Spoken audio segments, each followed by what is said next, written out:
Assalamualaikum warahmatullahi wabarakatuh. Perkenalkan, saya Iman dari channel YouTube Dakarim Rahmansyah. Baiklah, pada malam hari ini kita akan membicarakan mengenai pajak penghasilan PPh 21.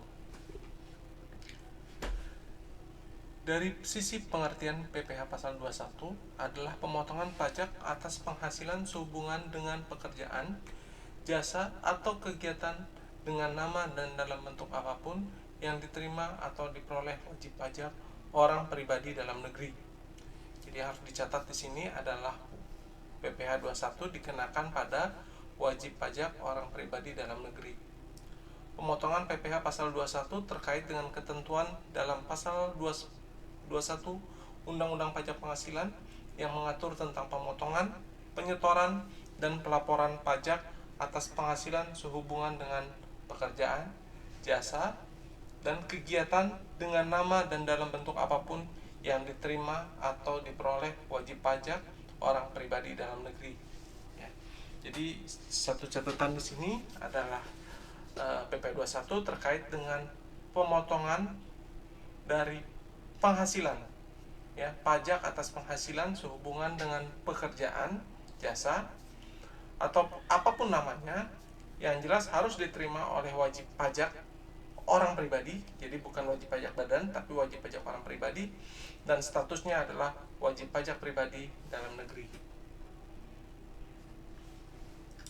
Pemotongan pajak PPh 21 berdasarkan pasal 21 Undang-Undang PPh dan PMK 252/PMK 03 2008 Junto PMK nomor 101/PMK.10.2016 Junto PMK nomor 102/PMK 10/2016 Junto Per 16/PJ/2016.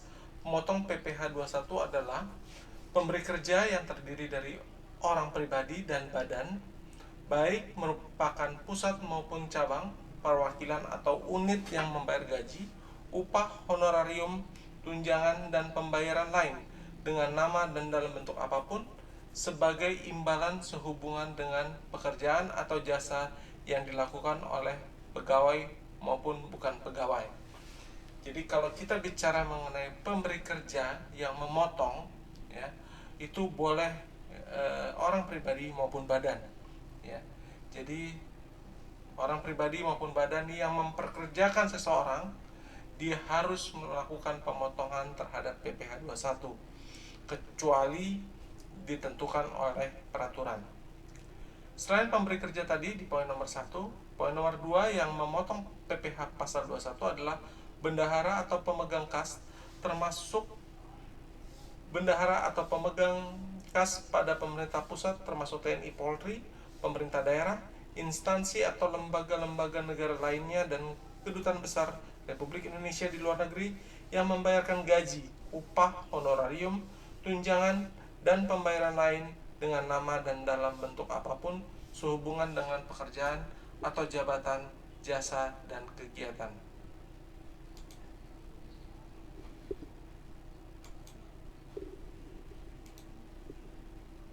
Yang ketiga, pemotong PPh pasal 21 adalah dana pensiun, badan penyelenggara jaminan sosial tenaga kerja, dan badan-badan lain yang membayar uang pensiun dan tunjangan hari tua dan jaminan hari tua.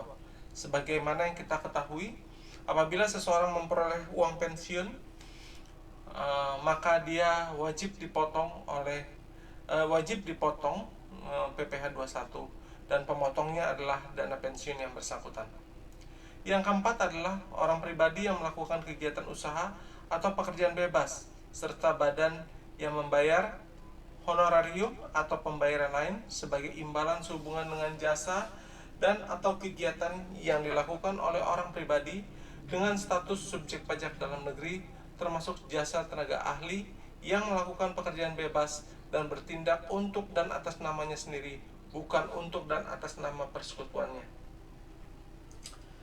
Ya, jadi meskipun dia sekalipun dia bukan badan tapi orang pribadi, kalau dia memperkerjakan seseorang, ya, berarti dia harus melakukan pemotongan pajak. Dan di huruf A ditentukan honorarium atau pembayaran lain sebagai imbalan sehubungan dengan jasa dan atau kegiatan yang dilakukan oleh orang pribadi dengan status subjek pajak dalam negeri, termasuk jasa tenaga ahli yang melakukan pekerjaan bebas dan bertindak untuk dan atas namanya sendiri. Jadi bertindak untuk dan atas namanya sendiri. Dengan begitu maka ini memberikan status ia sebagai wajib pajak orang pribadi. Jadi si pekerja adalah wajib pajak orang pribadi, bukan untuk dan atas nama persekutuannya. Jadi yang dipotong PPh 21 harus orang pribadi, tidak boleh badan. Yang B, honorarium atau pembayaran lain sebagai imbalan sehubungan dengan kegiatan dan jasa yang dilakukan orang pribadi dengan status subjek pajak luar negeri. Nah, kalau dia di subjek pajak luar negeri, dia dikenakan PPh pasal 21 dan dikenakan tarif dengan PPh pasal 26. Jadi dia harus dipotong dengan PPh pasal 26. Yang C, honorarium atau imbalan lain kepada peserta pendidikan, pelatihan, dan magang. Yang kelima, penyelenggara kegiatan termasuk badan pemerintah, organisasi yang bersifat nasional dan internasional, perkumpulan orang pribadi, serta lembaga lainnya yang menyelenggarakan kegiatan yang membayar honorarium, hadiah, atau penghargaan dalam bentuk apapun kepada wajib pajak orang pribadi dalam negeri berkenaan dengan suatu kegiatan.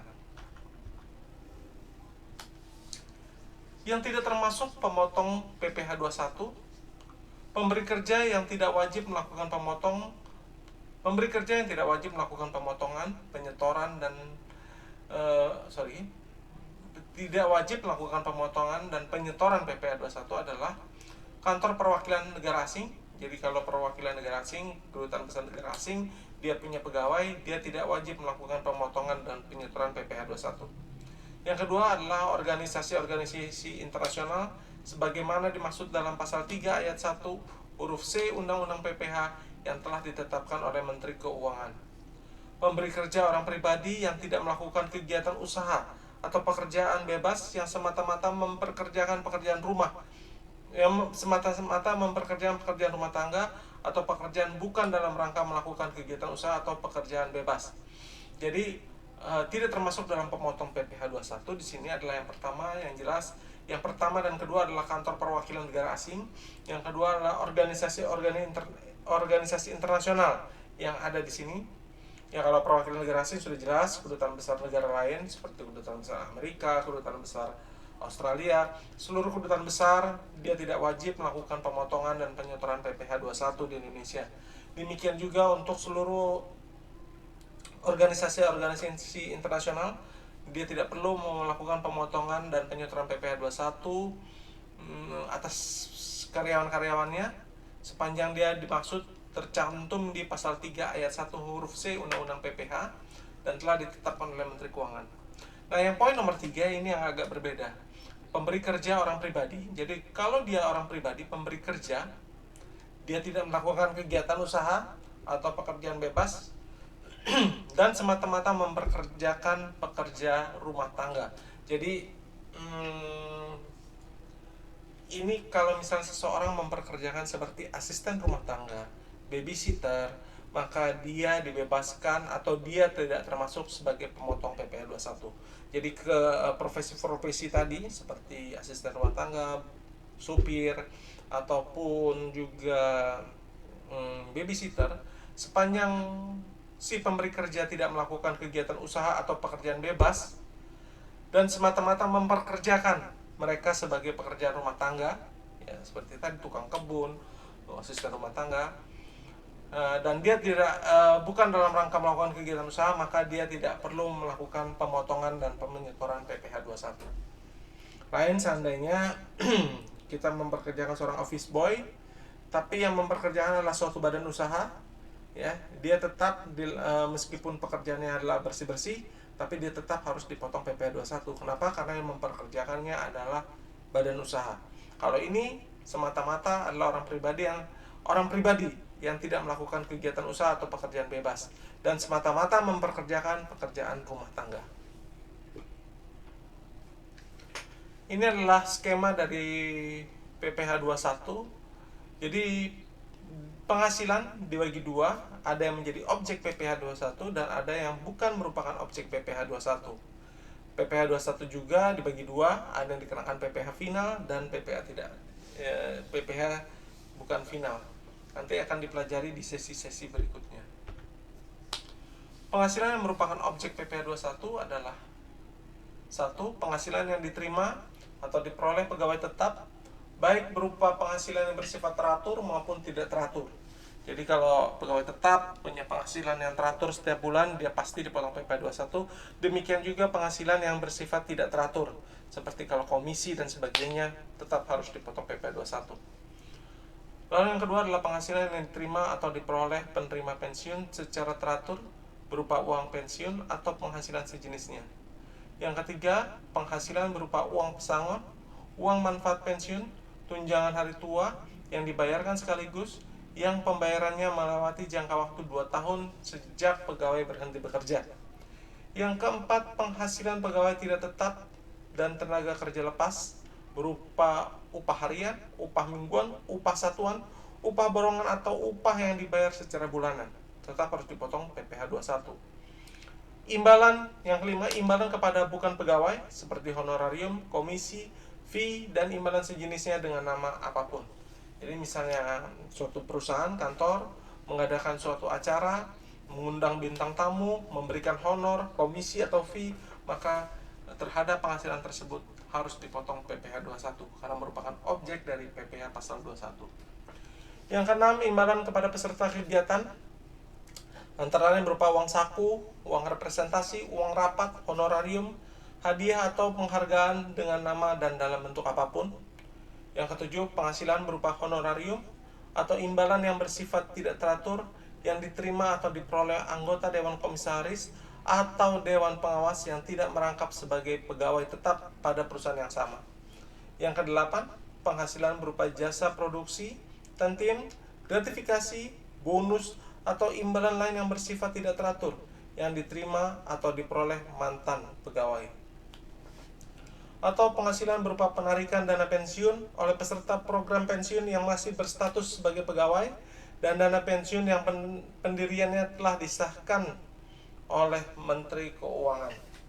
Jadi seperti sekarang contohnya kalau misalnya kita ingin mencairkan BPJS Ketenagakerjaan, di situ ada tabungan hari tua ya, JHT-nya, jaminan hari tua mau dicairkan, jadi terhadap pencairan tersebut langsung merupakan objek dari PPh pasal 21.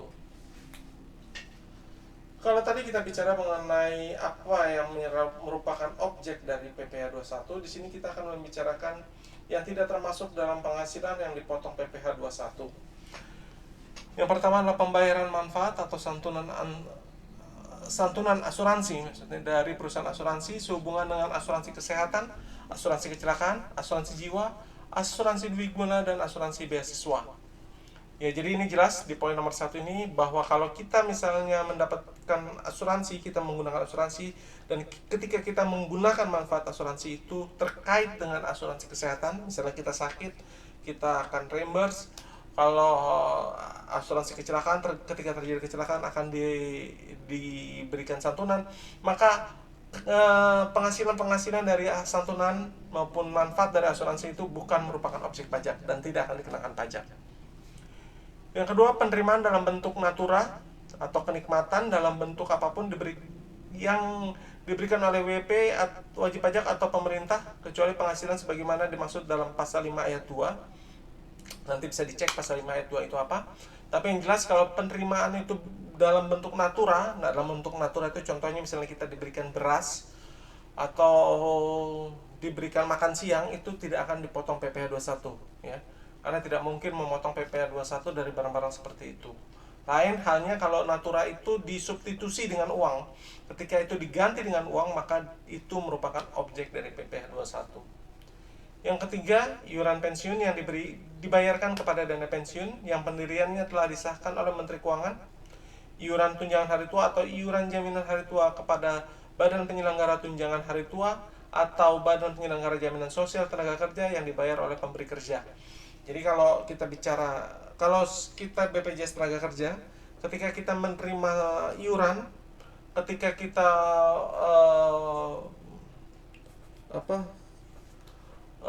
dana pensiun, kita menerima iuran setiap bulannya dari pegawai, itu uang yang kita terima, itu iuran yang kita terima bukan merupakan objek dari PPh pasal 21. Yang keempat, yang ketiga juga bisa dia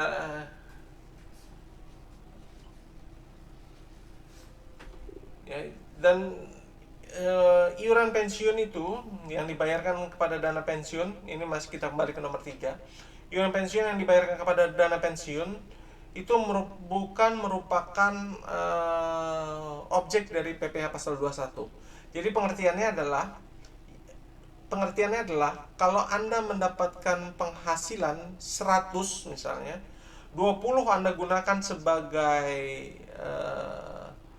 iuran pensiun, Anda bayarkan kepada dana pensiun, maka pajak yang harus dibayar atau PPh 21 yang harus dibayar hanya dari 80 dikurang dengan 20. Jadi yang 20 itu yang Anda setorkan kepada dana pensiun, itu bukan merupakan penghasilan yang dipotong oleh PPh 21. Jadi kalau Anda punya penghasilan 1 juta, 100.000 Anda bayarkan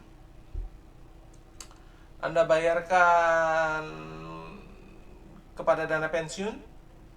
Anda terima 1 juta, 100.000 Anda bayarkan ke dana pensiun, yang menjadi objek pajaknya hanya 900.000-nya saja, ya. Yang 100.000-nya bukan merupakan objek pajak. Yang keempat, zakat yang diterima oleh orang pribadi yang berhak dari badan atau lembaga amil zakat yang dibentuk atau disahkan oleh pemerintah, atau sumbangan keagamaan yang sifatnya wajib bagi pemeluk agama yang diakui di Indonesia, yang diterima oleh orang pribadi yang berhak dari lembaga keagamaan yang dibentuk atau disahkan oleh pemerintah sepanjang tidak ada hubungannya dengan usaha, pekerjaan, kepemilikan, atau penguasaan pihak-pihak yang bersangkutan. Jadi kalau misalnya kita fakir, kita terima sumbangan dari lembaga amil zakat, itu bukan merupakan objek dari PPh. Yang kelima, beasiswa sebagaimana dimaksud dalam pasal 4 ayat 3 Undang-Undang PPh. Jadi konsepnya beasiswa merupakan dibebaskan, bukan merupakan penghasilan yang dipotong PPh 21. Lalu siapa saja penerima penghasilan yang dipotong PPh 21? Yang pasti adalah pegawai. Yang kedua adalah penerima uang pesangon pensiun atau uang manfaat pensiun, tunjangan hari tua atau jaminan hari tua, termasuk ahli warisnya. Jadi semua yang mendapatkan uang pensiun termasuk ahli warisnya akan dipotong PPh 21. Yang ketiga, bukan pegawai yang menerima atau memperoleh penghasilan sehubungan dengan pemberian jasa, meliputi tenaga ahli yang melakukan pekerjaan bebas yang terdiri dari pengacara, akuntan, arsitek, dokter, konsultan, notaris, penilai, dan aktuaris. Jadi meskipun dia bukan pegawai, tapi dia memperoleh penghasilan sehubungan dengan pemberian jasa, maka dia penghasilannya harus dipotong PP pasal 21. Termasuk di dalamnya pemain musik, termasuk pengisi acara dunia hiburan, artis, segalanya lah itu ya dipotong PP 21. Olahragawan, kalau dia dapat penghasilan, dia harus dipotong PP 21. Lalu penasihat, pengajar, pelatih, penceramah, penyuluh, dan moderator, itu merupakan penghasilan yang merupakan objek dari PPh 21. Termasuk di dalam pengarang, peneliti, penterjemah, pemberi jasa dalam segala bidang, agen iklan, pengawas atau pengelola proyek, pembawa pesanan atau yang menemukan langganan atau yang menjadi perantara, ya. Sepanjang dia menerima penghasilan, dia harus dipotong PPh pasal 21. Petugas penjajah barang dagangan, petugas dinas luar asuransi, dan distributor perusahaan MLM atau direct selling atau kegiatan sejenis lainnya. Selanjutnya adalah yang keempat, anggota Dewan Komisaris atau Dewan Pengawas yang tidak merangkap sebagai pegawai tetap pada perusahaan yang sama. Jadi kalau dia seorang komisaris atau Dewan Pengawas di suatu perusahaan, dia menerima penghasilan, maka dia harus dipotong PPh pasal 21.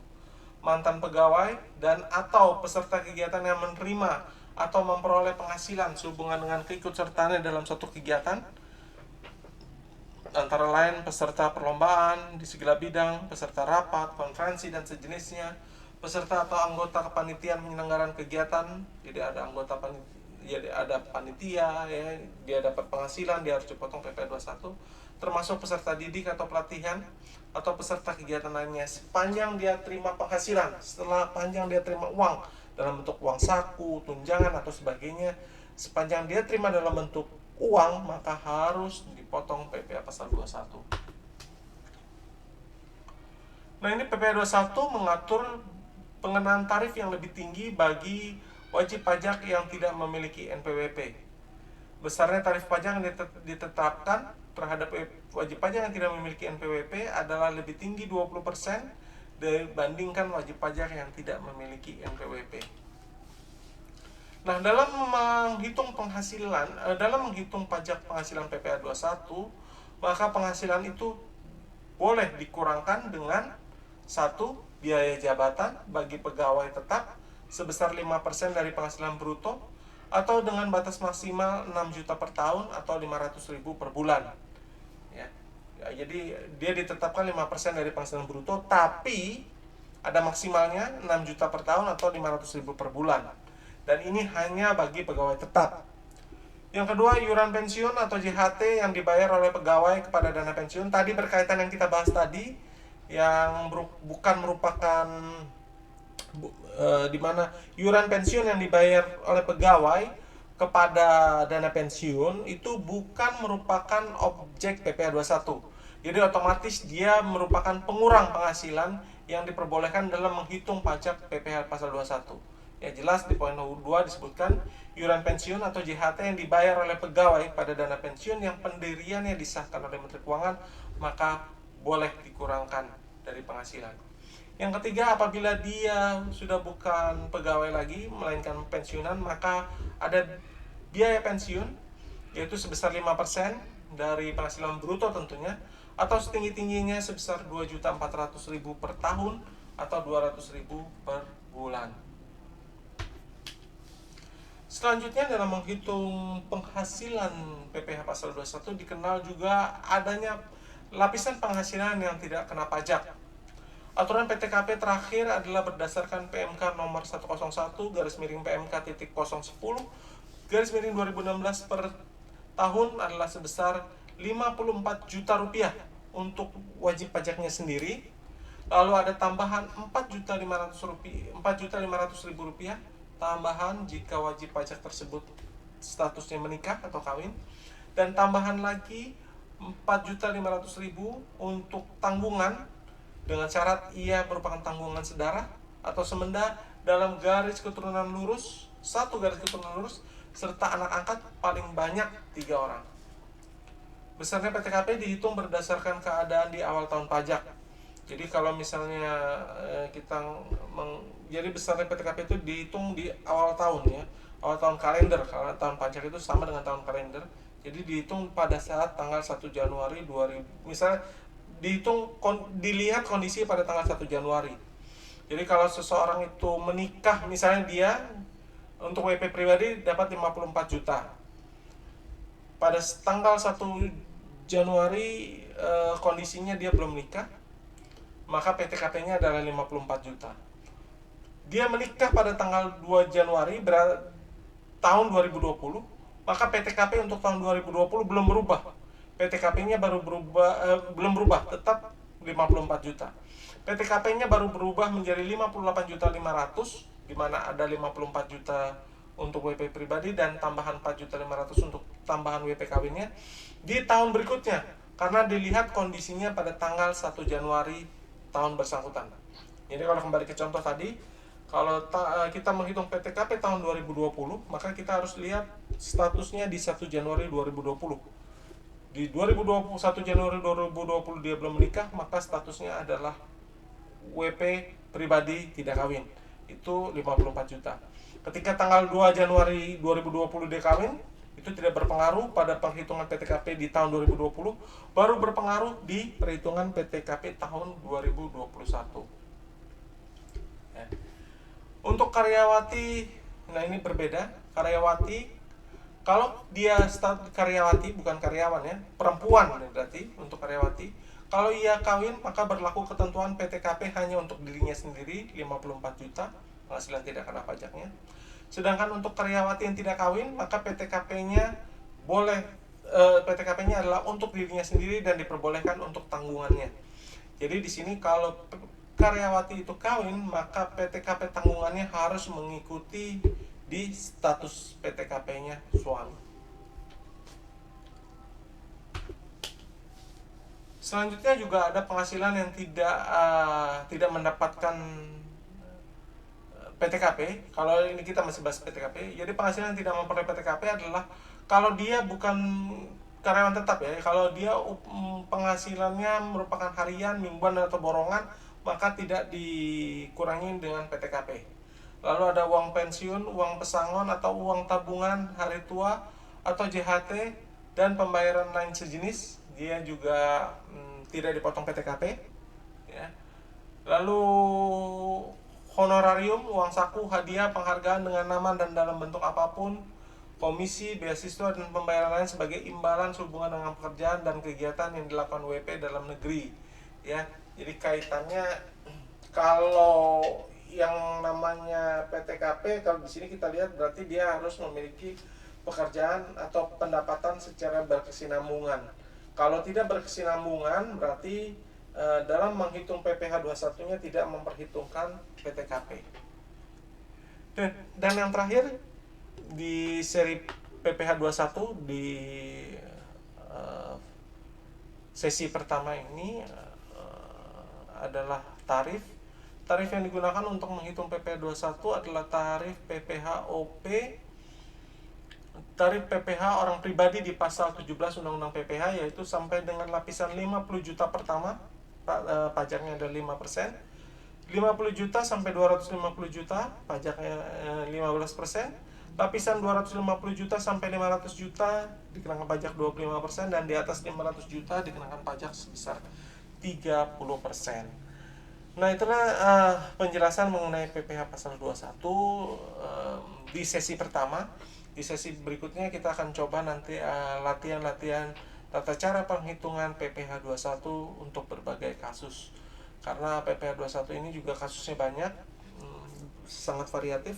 Di situ ada PPh 21 untuk karyawan tetap, karyawan tidak tetap, lalu bagaimana menghitung PPh 21 untuk karyawan yang memperoleh penghasilan secara harian, mingguan atau borongan, maupun tarif PPh 21 untuk non karyawan atau pekerja